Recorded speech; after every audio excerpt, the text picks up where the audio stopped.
Hello guys, welcome back to my channel. പുതിയൊരു വീഡിയോയിലേക്ക് എല്ലാവർക്കും സ്വാഗതം. റീസെന്റ് ആയിട്ട് നമ്മുടെ സോഷ്യൽ മീഡിയയിൽ സ്ട്രോങ് ആയിട്ട് നടന്ന ഒരു ഇഷ്യൂ ആയിരുന്നു നമ്മുടെ പ്രവീൺ പ്രണവ് എന്ന ഒരു ഫാമിലി വ്ളോഗറിന്റെ ആ ഒരു ഇഷ്യൂ എല്ലാവർക്കും അറിയാമല്ലോ. ആ ഒരു ഇഷ്യൂവിന്റെ എൻഡിങ്ങിലേക്ക് എത്തി എന്ന് വേണമെങ്കിൽ പറയാം. ഇന്ന് നമ്മുടെ പ്രവീൺ ഒരു ഇൻസ്റ്റാഗ്രാം പോസ്റ്റ് ഒക്കെ ഇട്ടിട്ടുണ്ടായിരുന്നു. സോഷ്യൽ മീഡിയയിൽ നിന്ന് ഞങ്ങൾക്ക് വേണ്ടത്ര കരുണ ലഭിച്ചിട്ടില്ല എന്ന് പറഞ്ഞുകൊണ്ടാണ് ഈ പോസ്റ്റ് തുടങ്ങുന്നത് തന്നെ. ഇതാണ് ആ പോസ്റ്റ്. സോഷ്യൽ മീഡിയ എന്ന് പറയുന്നത് കരുണ ലഭിക്കാൻ വേണ്ടിയിട്ടുള്ള ഒരു സ്ഥലമാണ്. ഞാൻ ആദ്യമായിട്ടാണ് കേൾക്കുന്നത് കേട്ടോ. ഇവര് തന്നെയാണ് ഇവരുടെ പ്രശ്നങ്ങൾ സോഷ്യൽ മീഡിയയിൽ എടുത്ത് കൊണ്ടിട്ടത് അല്ലെ. ഇപ്പം പ്രവീൺ പറയാണ് സോഷ്യൽ മീഡിയ ആണ് ഇവരുടെ കുടുംബ പ്രശ്നം ഇത്രയും വഷളാക്കിയെന്ന്. ഇത്രയും മില്യൺ കണക്കിന് ഫോളോവേഴ്സ് ഉള്ള ഒരു ചാനലിൽ വന്നിട്ട് സ്വന്തം ഭാര്യനെ, നിറവേറിൽ നിൽക്കുന്ന സ്വന്തം ഭാര്യനെ അച്ഛനും അനിയനും കൂടി ചവിട്ടി കൂട്ടി വയറ്റിന് തൊഴിച്ചു, അമ്മ വീട്ടിൽ നിന്ന് ഇറക്കി വിട്ടു, ഞാനിപ്പോ അഡ്രസ് ഇല്ലാത്തവനെ പോലെയാണ് എന്നൊക്കെ പറഞ്ഞ് ഡൊമസ്റ്റിക് വയലൻസ് ആണ് നടക്കുന്നത് എന്ന് കൂടി പറഞ്ഞാണ് പ്രവീൺ അവരുടെ ഒരു വീഡിയോ ഇട്ടിട്ടുണ്ടായിരുന്നു, അൺമാസ്കിംഗ് എന്ന് പറഞ്ഞിട്ട്. ഇവര് തന്നെയാണ് ഇവരുടെ വീട്ടിൽ നടക്കുന്ന പ്രശ്നങ്ങൾ സോഷ്യൽ മീഡിയയിൽ വലിച്ചു കീറാൻ വേണ്ടി ഇട്ടുകൊടുത്തത് അല്ലെ. ഇപ്പൊ ലാസ്റ്റ് എന്തായി? റിയാക്ഷൻ ചാനലുകാർക്കും, റിയാക്ഷൻ ചാനലുകൾ മാത്രമല്ല, എനിക്ക് തോന്നുന്നു ഇതുപോലുള്ള ഫാമിലിക്കാർ കൂടി ഈ ഒരു ഇഷ്യൂവിന് റിയാക്ട് ചെയ്തിട്ടുണ്ട് എന്ന് തോന്നുന്നു. റിയാക്ഷൻ ചാനലുകൾ മാത്രമല്ല, ഫാമിലി വ്ലോഗ് ചെയ്യുന്ന പലരും ഈ ഒരു പ്രശ്നത്തിൽ അഭിപ്രായം പറഞ്ഞ് ഞാൻ കണ്ടിട്ടുണ്ടായിരുന്നു. അങ്ങനെ ഈ പ്രവീണും പ്രണവും കൂടി തന്നെയാണ് അവരുടെ ഫാമിലിയിൽ നടക്കുന്ന കാര്യങ്ങൾ സോഷ്യൽ മീഡിയക്ക് കൊത്തിപ്പറിക്കാൻ വേണ്ടി ഇട്ടുകൊടുത്തത്. ഇപ്പൊ ലാസ്റ്റ് കുറ്റം മാത്രം ഞങ്ങൾക്ക് അല്ലെ. എന്തായാലും ഇവനൊരു പോസ്റ്റ് ഒക്കെ ഇട്ടിട്ടുണ്ട് ഇൻസ്റ്റാഗ്രാമില്, എല്ലാവരും കണ്ടിട്ടുണ്ടാവും ആ പോസ്റ്റ്. അപ്പൊ അതിൽ ഈ ഒരു പ്രശ്നം ഇവിടെ അവസാനിപ്പിക്കുന്നു എന്നാണ് പറഞ്ഞിട്ടുള്ളത്. കാരണം കുടുംബത്തിൽ എന്തെങ്കിലും നഷ്ടം ഇനി സംഭവിക്കുകയാണെങ്കിൽ അത് എനിക്ക് മാത്രമായിരിക്കുന്നത്. പ്രവീണിന് ഇപ്പൊ എങ്കിലും ബോധം വന്നു എന്നാണ് ഞാൻ വിചാരിക്കുന്നത്. പുള്ളി ഈ വിഷയം അവസാനിച്ചിരിക്കുന്നു. പക്ഷെ എനിക്ക് തോന്നുന്നില്ല കേട്ടോ ഈ പ്രശ്നം ഇന്നോ നാളെ അവസാനിക്കുന്ന എനിക്ക് തോന്നുന്നില്ല. കാരണം മറ്റൊരു വീഡിയോയിൽ കൂടി ഒരു കീർത്തന രവീന്ദ്രൻ എന്ന് പറയുന്ന ഒരു പെൺകുട്ടിയുടെ ഒരു ഇന്റർവ്യൂവിന്റെ താഴേക്ക് ഒരുപാട് കമന്റ്സും കാര്യങ്ങളൊക്കെ വന്നിട്ടുണ്ട്. അതും ഇവരുടെ കഴിഞ്ഞു പോയ ഫാമിലി മാറ്റേഴ്സ് അടക്കം എടുത്ത് സോഷ്യൽ മീഡിയ ഇപ്പൊ ആഘോഷിച്ചുകൊണ്ടിരിക്കുകയാണ്. എനിക്ക് തോന്നുന്നില്ല ഈ പ്രശ്നം ഇന്നോ നാളെ അവസാനിക്കുമെന്ന് എനിക്ക് തോന്നുന്നില്ല. അപ്പൊ നമ്മൾ എന്തായാലും പ്രവീണിന് പറയാനുള്ള ഭാഗം മാത്രമേ നമ്മൾ കേട്ടിട്ടുള്ളൂ. അവിടെ എന്താണ് നടന്നിട്ടുള്ളതെന്ന് നമുക്കറിയില്ല. നമുക്ക് വെച്ചാലും കുറച്ച് ഭാഗങ്ങൾ പറയാനുണ്ടാവും അല്ലെ. അവരുടേതായ ന്യായം അവർക്കും പറയാനുണ്ടാവുമല്ലോ. നമുക്കതൊന്ന് കേട്ടിട്ട് വരാം. Human rights justice vigilance forum state president ആണ്. ആശാ തൃപ്പൂണിത്തുറ എന്നാണ് എൻ്റെ പേര്. ഞാൻ ഇങ്ങനെ ഒരു വീഡിയോ കാണാനിടയായി. നിങ്ങളുടെ മകൻ പ്രണവും മൃദുലയും നിങ്ങൾ പീഡിപ്പിച്ചു എന്നുള്ള ഒരു വീഡിയോ ഒരു ഇന്നലെ പുറത്തു വിട്ടിട്ടുണ്ടായിരുന്നു. അപ്പൊ അതിനെക്കുറിച്ച് ഒരാളുടെ ഭാഗം മാത്രം കേട്ടുകൊണ്ട് കാര്യമായില്ലല്ലോ. അപ്പൊ അതെന്താണ് സംഭവം, സത്യാവസ്ഥ എന്നൊക്കെ ഒന്ന് അറിയാൻ വേണ്ടി വിളിച്ചാണ്. ഞാൻ അടിച്ചു ചവിട്ടി എന്ന് പറഞ്ഞിട്ടുണ്ടെങ്കിൽ ആ വ്യക്തിക്ക് എന്തായാലും പരിക്ക് പറ്റിയിട്ടുണ്ടാവും. പ്രത്യേകിച്ച് പ്രഗ്നന്റ് ആയിട്ടുള്ള ആളാണ്. ഉറപ്പായിട്ടും അങ്ങനെ വീഴുക എന്തെങ്കിലും ചെയ്തിരുന്നെങ്കിൽ 9 മാസം അടുപ്പിച്ച് ഗർഭിണിയിട്ടിരിക്കുക. എന്തെങ്കിലും വീഴെടുക്കുക ചെയ്തിരുന്നെങ്കിൽ ഹോസ്പിറ്റലിലാണ് പോകേണ്ടത്. ഇവര് വ്ളോഗ് ചെയ്യത്തില്ല. സകലമാന സാധനങ്ങളും, ഇവിടുത്തെ എല്ലാ സാധനങ്ങളും പാക്ക് ചെയ്ത് വെച്ചേക്കുമായിരുന്നു. ഇത് പ്ലാൻഡാണ്. അച്ഛനെ തല്ലിയതാണ് ബേസിക് പ്രശ്നം. ഇതിലിപ്പോ എന്താന്ന് വെച്ചാല് എല്ലാവരും ഒരു ഭാഗം മാത്രമാണ് കേൾക്കാൻ ചാൻസ് ഉണ്ടാവുക. നിങ്ങൾക്കും പറയാനുണ്ടാവും, നിങ്ങൾക്കും ചെയ്യാനുണ്ടാവും. നീ ചെയ്തിട്ടുണ്ടാവാതിരിക്കാം. ഒരു വ്ളോഗറെ സംബന്ധിച്ച് ആദ്യം അവരൊരു പ്രൊഫഷണലായിട്ട് ചെയ്തു വന്നുകൊണ്ടിരിക്കുന്നത് എന്താണോ അത് അവർ ചെയ്തു പോകും. മനസ്സിലായോ? ഹലോ, കേൾക്കുന്നുണ്ടോ? അപ്പൊ ഇങ്ങനെ ഒരു സിറ്റുവേഷൻ വന്നു കഴിഞ്ഞപ്പോ നിങ്ങളത് അദ്ദേഹത്തെ ഈ പ്രവീണിനെ വിളിച്ചിരുന്നോ? അപ്പൊ നിങ്ങള് വ്ളോഗ് ചെയ്തതിന് സംസാരിക്കുകയും കാര്യങ്ങളെല്ലാം ചെയ്യുമായിരുന്നു. പ്രവീൺ ഇങ്ങനെ ഒരു വീഡിയോ ഇതെല്ലാം പ്ലാനിങ് ആണ്. നിങ്ങൾ ഇട്ടതിന് ആ വീഡിയോയിൽ പറയുന്നുണ്ട്, നിങ്ങൾ ഒരു വീഡിയോ ചെയ്തതിന്റെ പുറത്താണ് ഇവര് വീഡിയോ ഇപ്പൊ ഇടുന്നത്. കാരണം ശരിയാണ്. ഒരു കാര്യം ഞാൻ പറഞ്ഞിട്ടെ, ഈ പ്രശ്നം നടക്കുന്നത് ഇപ്പോഴൊന്നുമല്ല. അല്ല, ഈ പ്രശ്നം നടക്കുന്നത് ഡെലിവറി ആവുന്നതിന് മുമ്പുള്ള പ്രശ്നമാണ്. അതെ. അത് കഴിഞ്ഞതിന് ശേഷം ഞങ്ങൾ എല്ലാരും സംസാരിക്കുകയും എടുക്കുകയൊക്കെ ചെയ്യുമായിരുന്നു. അവരോട് വീട്ടിൽ വരാൻ പറഞ്ഞതുമാണ്. ഇതൊന്നും റെക്കോർഡിക്കലല്ല. ഞാൻ ആ വീഡിയോയിൽ പറഞ്ഞിട്ടുണ്ടെങ്കിൽ എന്റെ അച്ഛന് പുറത്തിറങ്ങി നടക്കാൻ പറ്റാത്ത അവസ്ഥ. പ്രവീൺ ഒരു വീഡിയോയിൽ പറഞ്ഞു അവന് അഡ്രസ് ഇല്ല, അവന് എന്ത് ചെയ്യണമെന്ന് അറിഞ്ഞുകൂടാ. കുഞ്ഞിന്റെ അഡ്രസ്സ് കൊടുത്തേക്കുന്നത് എന്റെ വീട്ടിലെ അഡ്രസ്സാണ്. എന്റെ അമ്മയാണ് അഡ്രസ്സ്, താലൂക്ക്, വാർഡ് നമ്പർ, ഈ കാര്യങ്ങളെല്ലാം പറഞ്ഞു കൊടുത്തത് എന്റെ അമ്മയാണ്. അതിനുശേഷമാണ് അവ ഈ ഒരു കാര്യം പറയുന്നത്. ഞങ്ങൾ ഒരു പ്രശ്നമില്ലായിരുന്നു. അതിനുശേഷം പ്രശ്നങ്ങളെ ഇല്ലായിരുന്നു. ഇപ്പൊ നിങ്ങളെ സ്റ്റേഷനിൽ നിന്ന് വിളിക്കുകയോ അല്ലെങ്കിൽ എന്തെങ്കിലും കാര്യങ്ങൾ ചെയ്യുകയോ ചെയ്തിട്ടുണ്ടോ? ആരെങ്കിലും വിളിച്ചിട്ടുണ്ടോ? സ്റ്റേഷനിൽ നിന്നോ? ഇല്ല, നിലവിൽ വിളിച്ചിട്ടില്ല. പരാതി കൊടുത്തെന്ന് ആരാ പറഞ്ഞപ്പോ? പരാതി കൊടുത്തെന്ന് എങ്ങനെ അറിഞ്ഞു? അല്ല, ഇത് കള്ളപ്പരാതിയാന്ന് ഇപ്പൊ മോൻ പറഞ്ഞൂലോ, പ്രണവ് പറഞ്ഞൂലോ. അതെ അതെ. അതുകൊണ്ട് ചോദിച്ചാണ്. അപ്പൊ കള്ളപ്പരാതിയായിട്ട് കൊടുത്തോ ഇല്ലെന്ന് അറിയാതെ നമ്മൾ അങ്ങനെ ഒരു കള്ളപ്പരാതി എന്ന് പറഞ്ഞത് എന്താന്നുള്ളത് ചോദിച്ചു എന്ന് മാത്രമേ ഉള്ളൂ. കള്ളപ്പരാതി കൊടുത്ത് കാണാൻ സാധ്യത കാണുമെന്നാണ് ഞാൻ ഇപ്പൊ പറഞ്ഞില്ല. ഇപ്പൊ ഒരു വീഡിയോയിൽ വന്നിട്ട് ഞാൻ ഒരു ഗർഭിണി അടിച്ചു എന്ന് പറയുന്ന സ്വമേധീയ കേസെടുത്തുള്ള സാധ്യതയില്ലേ? അപ്പൊ അത് മുൻകൂട്ടി പറഞ്ഞതാണ് അല്ലേ? ഞാൻ പറഞ്ഞതാണ്.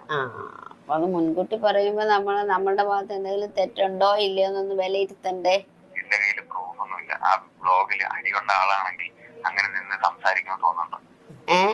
ഒരു ആൺകുട്ടി പബ്ലിക്കായിട്ട് വന്ന് ദേഹം പൊട്ടിയിരിക്കുന്നത് ഉൾപ്പെടെ കരഞ്ഞ് വീഡിയോ ചെയ്ത് വെച്ചത് അവൻ അത്രയും നാളെ സൂക്ഷിച്ചു വെച്ചു. എന്താന്ന് വെച്ചാൽ എന്തുകൊണ്ടാന്ന് വെച്ചാല് അവന്റെ മാതാപിതാക്കളാണ്, അനിയനാണ്. അപ്പൊ അത് പുറത്ത് വിടണ്ട എന്ന് കരുതി. അപ്പൊ അതിന് ശേഷവും അവർക്ക് എന്തോ ദുരനുഭവം ഉണ്ടായത് കൊണ്ടാണ് അവർ ആ വീഡിയോ പുറത്തു വിടുന്നത്. ആ ദുരനുഭവം എന്താണ്? നിങ്ങളൊരു വീഡിയോ ചെയ്ത് പുറത്തു വിട്ടു. പ്ലീസ്. അടിയോ പ്രശ്നങ്ങൾ ഉണ്ടാവില്ലല്ലോ, ഒരു മാറി താമസിച്ചല്ലോ. അടിയോ പ്രശ്നങ്ങൾ അപ്പൊ ഉണ്ടാവുന്നില്ല. പക്ഷേ ഇതിനൊരു കാരണം എന്ന് പറയുന്നത്, രണ്ടാമത് നിങ്ങളൊരു വ്ലോഗ് ചെയ്ത് വിട്ടതാണ്. അവർ രണ്ടാമത് ഈ വീഡിയോ, അവര് നിസ്സഹായ അവസ്ഥ അവർക്ക് കാണിക്കാൻ വേണ്ടിയാണ് അവര് ഈ വ്ലോഗ് ചെയ്ത് വെച്ചത്, പുറത്തു വിട്ടത്. നിങ്ങളോടുള്ള കമ്മിറ്റ്മെന്റ് ആ പയ്യൻ അപ്പോഴും കാണിച്ചായിരുന്നു, ആ കുട്ടിയും കാണിച്ചായിരുന്നു, മൃദുലയും. അമ്മയും അച്ഛനുമാണല്ലോ ഇത് പുറത്തു വിടണ്ടല്ലോ എന്നുള്ളത്. ഇത് എപ്പോഴെങ്കിലും ഒരു അവസരം വന്നാലോ എന്നുള്ളത് അവർ മുൻകൂട്ടി കണ്ടത് കൊണ്ടാണ്. എന്തുകൊണ്ട്? നിങ്ങള് ഇനി വേറെ എന്തെങ്കിലും ചമച്ചാൽ അവൻ ഈ പറഞ്ഞ പോലെ അവൻ ആരുമില്ല എന്നൊരു തോന്നല് അവന്റെ ഉള്ളിൽ തട്ടിയത് കൊണ്ടാണ് അവൻ എന്ത് ചെയ്തത്.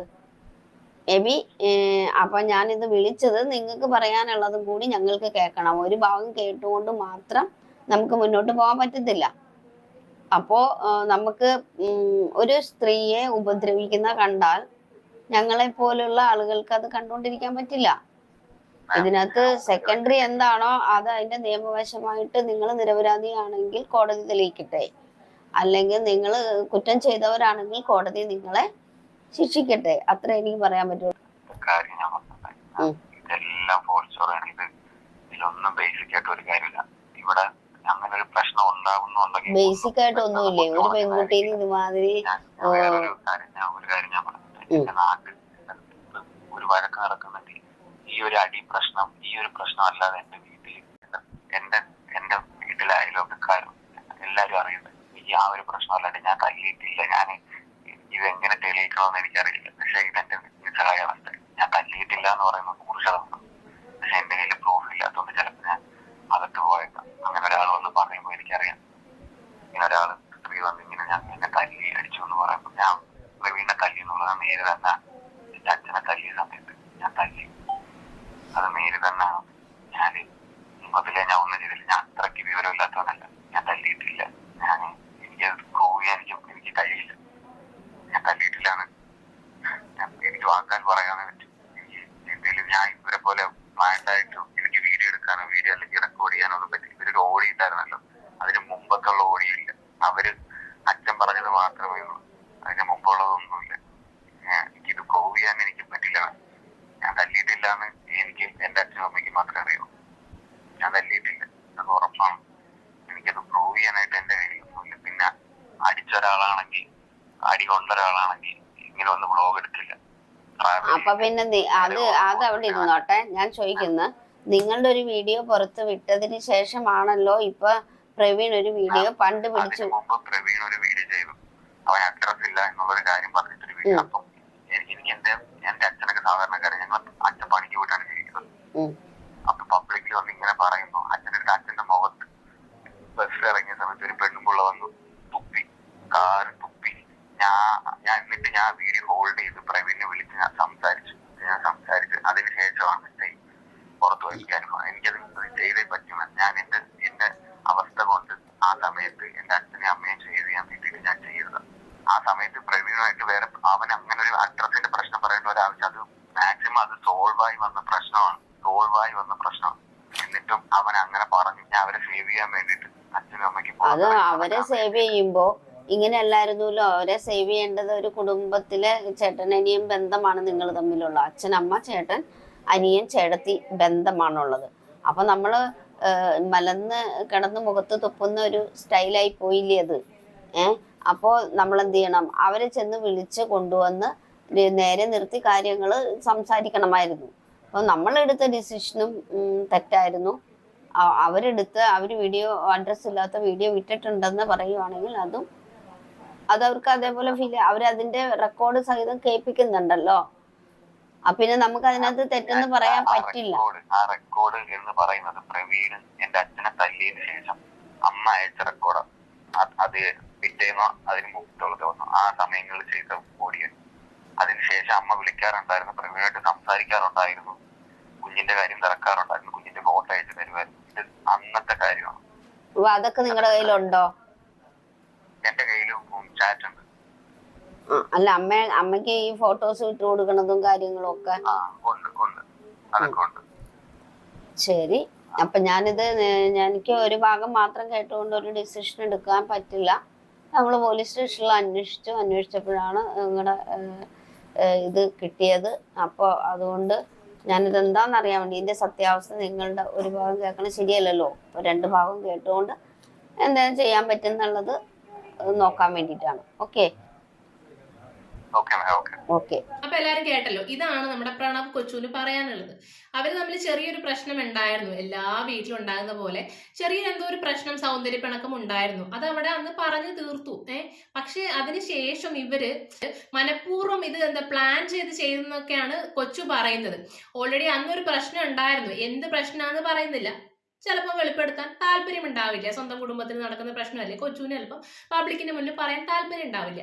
അന്നൊരു പ്രശ്നം നടന്നു, അതായത് ഡെലിവറിക്കൊക്കെ മുന്നെയാണ് എന്തോ ഒരു പ്രശ്നം, കുടുംബത്തിൽ എന്തോ ഒരു വഴക്കുണ്ടായിട്ടുണ്ട്, അച്ഛനും മക്കളും തമ്മിൽ എന്തോ ഒരു വഴക്കുണ്ടായിട്ടുണ്ട്. അതില് നമ്മുടെ മൂത്ത മോനായിട്ടുള്ള പ്രവീൺ അച്ഛനെ കയറി തല്ലി. അപ്പൊ ആ ഒരു ദേഷ്യത്തിലാണ്, സ്വന്തം ഭർത്താവിനെ തല്ലി കഴിഞ്ഞാൽ ഏതൊരു ഭാര്യ മക്കളെ വഴക്ക് പറയും അല്ലെ, ആ ഒരു പ്രതിഷേധം തന്നെയാണ് അമ്മേന്റെ ഭാഗത്ത് നിന്ന് പ്രവീൺ കേൾപ്പിച്ച ഒരു വോയിസ് ഉണ്ടായിരുന്നല്ലോ, ഇനി ഇറങ്ങിപ്പോക്കോ, ഞങ്ങൾക്ക് നിന്നെ ആവശ്യമില്ല എന്നൊക്കെ പറഞ്ഞിട്ട് അമ്മ പറഞ്ഞൊരു വോയിസ് പ്രവീൺ പുറത്തു വിട്ടിട്ടുണ്ടായിരുന്നല്ലോ. ആ വോയിസ് പറയാനുണ്ടായ സാഹചര്യമാണ് പറയുന്നത്. വീട്ടിലെന്തോ വഴക്കുണ്ടായിരുന്നു, അതിൽ പ്രവീൺ അച്ഛനെ കയറി തല്ലി. എന്തൊക്കെ പറഞ്ഞു കഴിഞ്ഞാലും സ്വന്തം മാതാപിതാക്കളെ തല്ലുക എന്ന് പറയുന്നത് വളരെ മോശമായിട്ടുള്ള ഒരു കാര്യം തന്നെയാണ്. ഞാൻ എന്നോട് ഒട്ടും യോജിക്കുന്നില്ല. അങ്ങനെ പ്രവീൺ ചെയ്തു.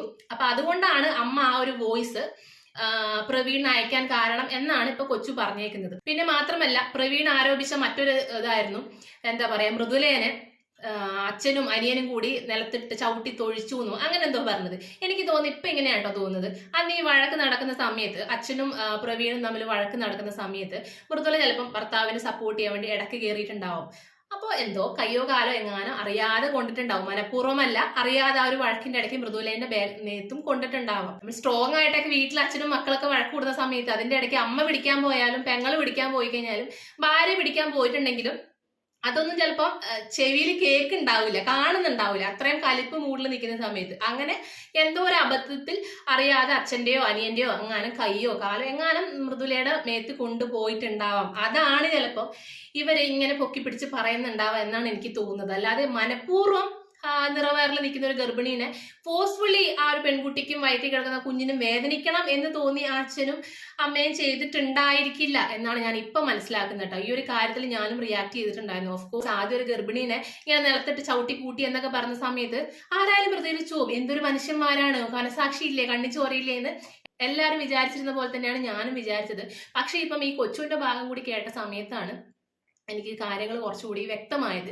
പിന്നെ കൊച്ചു ഇതിനകത്ത് എടുത്ത് പറയുന്നുണ്ട്, അതായത് മൃദുലേനെ ഞാൻ ഒരിക്കലും നിലത്തിട്ട് ചവിട്ടി കൂട്ടിയിട്ടില്ല, മൃദുലേനെ ഉപദ്രവിച്ചിട്ടില്ല, ആക്രമിച്ചിട്ടില്ല എന്ന് കൊച്ചു വളരെ ഓപ്പൺ ആയിട്ട് പറയുന്നുണ്ട്. ജെനുവൻ ആയിട്ടുള്ള ഒരു സംസാരം പോലെയാണ് എനിക്ക് പേഴ്സണലി ഫീൽ ചെയ്തിട്ടോ. പക്ഷെ അത് പബ്ലിക്കിന്റെ മുന്നിൽ പ്രൂവ് ചെയ്യാൻ അവന്റെ തെളിവൊന്നുമില്ല. ഇവര് വീഡിയോ എടുത്തു വെച്ച പോലെ, പ്രവീണും മൃദുലയും കാണിച്ച പോലെ പബ്ലിക്കിന് മുന്നിൽ പ്രൂവ് ചെയ്യാൻ വേണ്ടിയിട്ട് വീഡിയോ ഒന്നും കൊച്ചു എടുത്തു വെച്ചിട്ടില്ല എന്ന് പറയുന്നുണ്ട്. പിന്നെ കൊച്ചു ആവർത്തിച്ച് പറഞ്ഞ മറ്റൊരു കാര്യമാണ്, ഒരു ഭാര്യനെ ഒരു അനിയനോ അച്ഛനോ ആക്രമിച്ചിട്ടുണ്ടെങ്കിൽ, അതും ഗർഭിണിയായിട്ടുള്ള ഭാര്യനെ ആക്രമിച്ചിട്ടുണ്ടെങ്കിൽ തീർച്ചയായിട്ടും അതിനെ ആശുപത്രി കൊണ്ടുപോകാന്നല്ലേ ശ്രമിക്കേണ്ടത്, അല്ലാണ്ട് വീഡിയോ എടുത്ത് കരഞ്ഞു കുത്തിരിക്കുകയാണോ വേണ്ടത്? അല്ല. അതും ജെന്യൂൻ ആയിട്ടുള്ള ഒരു സംസാരം പോലെ എനിക്ക് തോന്നി. എനിക്ക് ഈ ഒരു സംഭവത്തിൽ തോന്നി എന്താണെന്നോ, അതായത് അവർ തമ്മിൽ എന്തോ ഒരു പ്രശ്നം ഉണ്ടാവാം. നമ്മളെല്ലാ കുടുംബത്തിലും നടക്കുന്ന പോലെ അച്ഛനും മക്കളും തമ്മിൽ വഴക്കും കാര്യങ്ങളൊക്കെ ഉണ്ടായിട്ടുണ്ടാവും. പക്ഷെ ഈ പ്രവീൺ എന്ന് പറയുന്നവൻ അച്ഛനെ കയറി തല്ലി എന്ന് പറയുന്നുണ്ട്, ചിലപ്പം തള്ളിയിട്ടുണ്ടാവും. ആ ഒരു ഫോഴ്സിൽ അച്ഛനും അമ്മയല്ലേ ദേഷ്യത്തിൽ എന്തെങ്കിലും മക്കളോട് പറഞ്ഞു കാണാം. അതാണ് ഇവർ ഇത്ര ഇഷ്യൂ ആക്കിയിട്ട് പൊക്കി പിടിച്ചോണ്ട് നടക്കുന്നത് എന്നാണ് എനിക്ക് തോന്നുന്നത്. എന്തായാലും ഈ ഒരു പ്രശ്നം ഇവിടെ കൊണ്ട് അവസാനിക്കട്ടെ, നല്ല രീതിയിൽ മുന്നോട്ട് പോട്ടെ എന്നാണ് എനിക്ക് പറയാനുള്ളത്. അപ്പൊ ഈ ഒരു വിഷയത്തിൽ നിങ്ങളുടെ അഭിപ്രായങ്ങളും കമന്റുകളൊക്കെ താഴെ രേഖപ്പെടുത്തുക. ഈ വീഡിയോ ഇഷ്ടപ്പെട്ടിട്ടുണ്ടെങ്കിൽ ലൈക്ക് ചെയ്യുക, ഷെയർ ചെയ്യുക, സബ്സ്ക്രൈബ് ചെയ്യുക. അപ്പൊ അടുത്തൊരു വീഡിയോ കാണുന്നവരെ ബൈ.